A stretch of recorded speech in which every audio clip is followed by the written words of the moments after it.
You know that strange moment when your whole body is whispering, please, we need sleep. But your mind is sitting there like, nope, not yet. We're not done with today. It's funny, right? You're exhausted, you can barely keep your eyes open, your room's quiet, the world is finally slowing down, and yet you stay awake, scrolling, thinking, replaying things that already happened, or things that never will. So, let's walk into this mystery together. This painful mystery, of course. Not like a motivational talk. Not like a wise, but like a university lecture that's alive, warm, and made for you. In which I'm the professor. Okay, sorry. Because when you understand why you're awake while you're tired, you'll finally understand something much deeper about yourself. Trust me. Let's start with something simple. During the day, you're not just awake, you're performing. Your face, your tone, your decisions, everything is tuned to the world around you. Your mind is constantly adjusting to expectations, to responsibilities, to conversations you didn't want to have, to tasks you didn't want to choose, to moments you had to swallow and move on from. Sorry, I'm awake. Okay, it was too long. So, it's like you spend the whole day trying to keep the surface calm, while everything underneath is moving. Yep. So, and here's the interesting part. When night comes, that pressure finally drops. Silence becomes loud.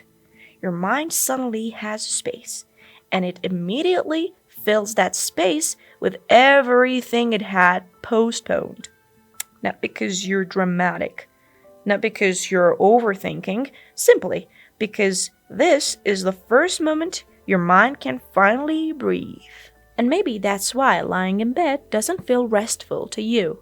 It feels like the first moment you've had with yourself all day.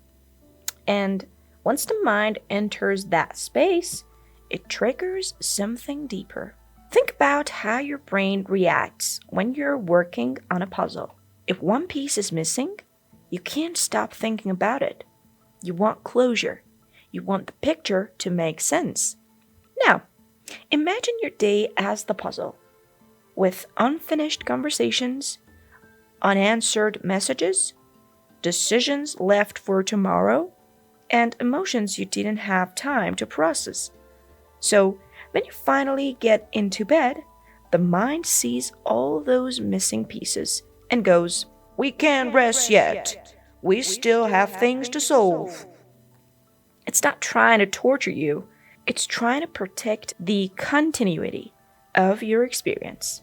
And maybe that's why your body is tired, but your mind is standing there with its arms crossed like stubborn professor. Nope, we're not done.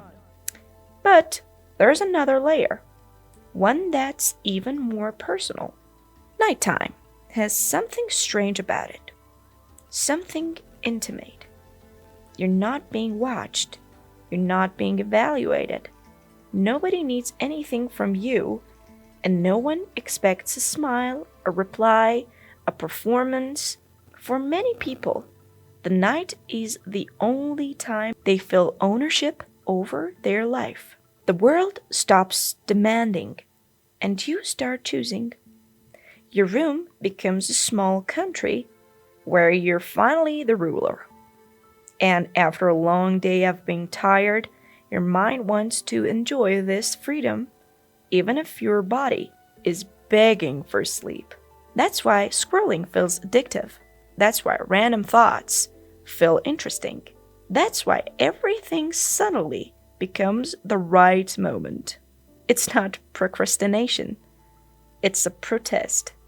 A silent rebellion against days that don't feel like yours. And maybe staying awake isn't you being irresponsible. Maybe it's the only time you feel alive in a way that day never allows. But this rebellious freedom activates something deeper, something emotional. There are emotions that simply refuse to show up during the day. They know they'll get ignored. So they wait, quietly, patiently, until the night. That's when they walk out. The unresolved sadness, the tiny heartbreaks you didn't take seriously, the embarrassments from last week that still burns, the fear of the future you try to drown with busyness. At night, your mind finally whispers, "We need to look at this." Naturally, looking at it keeps you awake.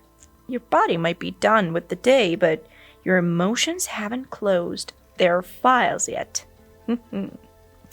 Okay, sorry, such a torturer. Okay, and maybe that's why your eyes feel heavy, but your heart feels wide awake.